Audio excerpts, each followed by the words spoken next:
안녕하세요. 오늘 저희가 같이 좀 들여다볼 글들이 있는데요.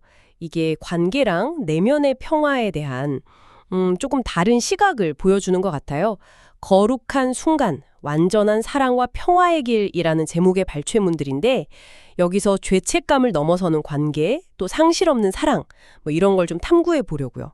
아마 이 글들을 통해서 당신에게 가장 와닿을 수 있는 통찰, 그러니까 완전한 사랑과 평화에 이르는 길에 대한 실마리를 함께 찾아보면 좋겠습니다. 자, 그럼 한번 시작해 볼까요? 네, 이 글들이 사실 우리가 보통 관대를 생각하는 방식 있잖아요.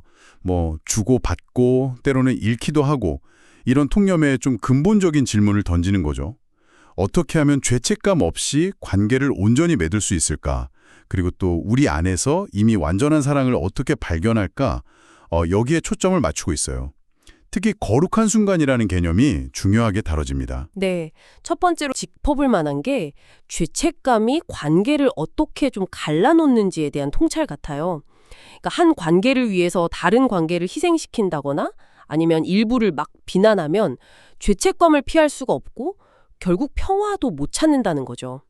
성령의 가르침 아래서는 모든 관계가 온전하고 서로 부딪히지 않는다고 보는데 우리 안에 죄책감이 남아있는 한 자신을 온전히 믿지 못하게 되고 결국 관계에 대한 믿음도 불가능해진다고 이야기합니다. 여기서 좀 흥미로운 연결고리가 뭐냐면요. 그 죄책감이 사실은 다른 사람을 내 맘대로 내가 원하는 모습으로 만들려는 그런 욕망하고 연결된다는 거예요.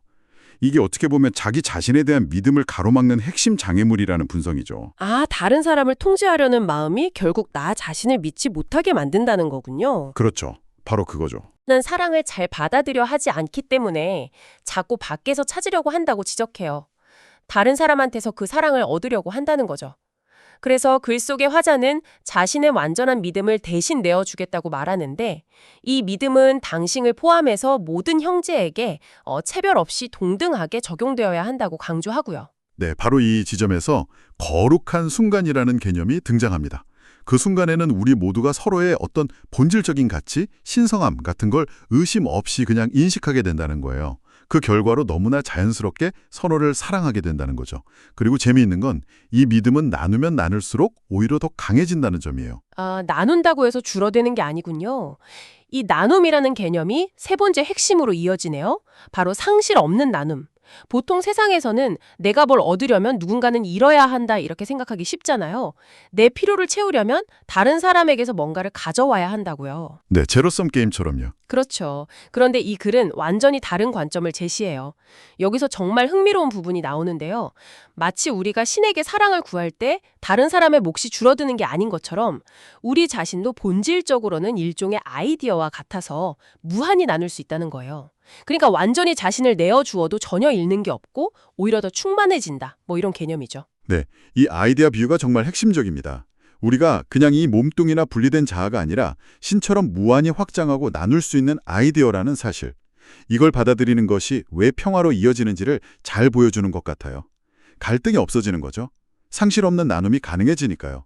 내 것, 내 것 이런 구분이 좀 무의미해지는 거예요. 네 번째, 그럼 그 거룩한 순간이라는 건 구체적으로 어떤 경험일까요? 우리가 사는 이 부족함의 세계에서는 사랑이나 평화가 좀 불가능해 보일 수 있는데 거룩한 순간에는 내 안에 있는 그 사랑이라는 아이디어를 딱 인식하고 그걸 우리의 근원, 뭐 마음이나 신이라고 할 수 있겠죠. 그것과 연결시킨다고 해요. 이때 우리는 뭔가를 잃는다는 느낌 없이 완전한 완성, 충만함을 경험하고 그냥 오직 줄 수만 있게 된다는 거죠. 조건 없이요. 이게 신의 법칙 아래에서는 아주 자연스러운 사랑의 상태라고 언급합니다. 맞습니다. 그 순간에는 우리가 익숙한 세상의 법칙, 그러니까 주고받고 이득과 손실을 따지는 그런 계산들이 힘을 잃어요. 대신 신의 법칙, 즉 무한한 사랑과 나눔의 원리가 전면에 드러나면서 완전한 자유를 경험하게 된다고 하죠. 거룩한 순간이라는 게 뭐 없던 게 갑자기 새로 생겨나는 기적이라기보다는 원래 있던 진실을 가리고 있던 어떤 베일, 죄책감이나 두려움 같은 거요. 그게 잠시 거치는 경험에 가깝다고 볼 수 있어요. 이걸 통해 우리는 두려움 없이 사랑할 수 있다는 믿음을 다시 얻게 되는 거고요. 마지막으로 다루는 내용은 이 평화가 결국 우리를 통해서 온다는 점, 그리고 아이디어로서 마음과 마음이 직접 소통할 수 있다는 점을 강조합니다. 아버지가 즉 신이 자신을 아낌없이 내어주듯 우리도 자신을 온전히 내어줄 때 그때 비로소 진정한 자아, 셀프후드와 사랑의 의미를 깨닫게 된다는 거죠. 암과 이해는 결국 이 마음의 영역에 속한다는 걸 분명히 하고 있어요. 네, 거룩한 순간에는 신과의 소통 언어뿐만 아니라 우리가 분리되었다고 생각했던 모든 형제들과의 본래 소통 언어까지 함께 기억해낸다고 말합니다. 그러니까 과거의 어떤 분리나 배제의 근원이 사라지고 우리 모두의 공동 근원이 그 자리를 대신 채우는 거죠. 아이디어가 아이디어와 완전하게 소통하는 그런 경험을 통해서 우리가 본래 어떤 존재여야 하는지, 어떻게 사랑해야 하는지를 배우게 된다. 이렇게 요약할 수 있겠습니다. 자, 이 모든 내용을 한번 쭉 훑어봤는데요. 이걸 관통하는 핵심은 뭘까요? 아마도 우리 각자가 상실이나 어떤 제한 없이 무한히 주고 또 받을 수 있는 아이디어와 같다는 어쩌면 좀 급진적인 관점인 것 같아요.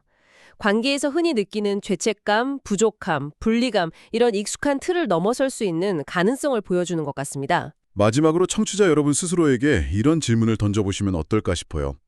만약 당신이 정말로 아무런 제한 없이 그냥 무한히 내어줄 수 있는 그런 아이디어라면 당신의 관계 맺는 방식 또 세상을 경험하는 방식은 어떻게 달라질 수 있을까요? 그리고 당신의 근원과 막힘없이 완전하게 소통하는 경험은 당신에게 과연 어떤 의미로 다가올까요? 이 질문들을 한번 곱씹어 보시는 시간이 되시길 바랍니다.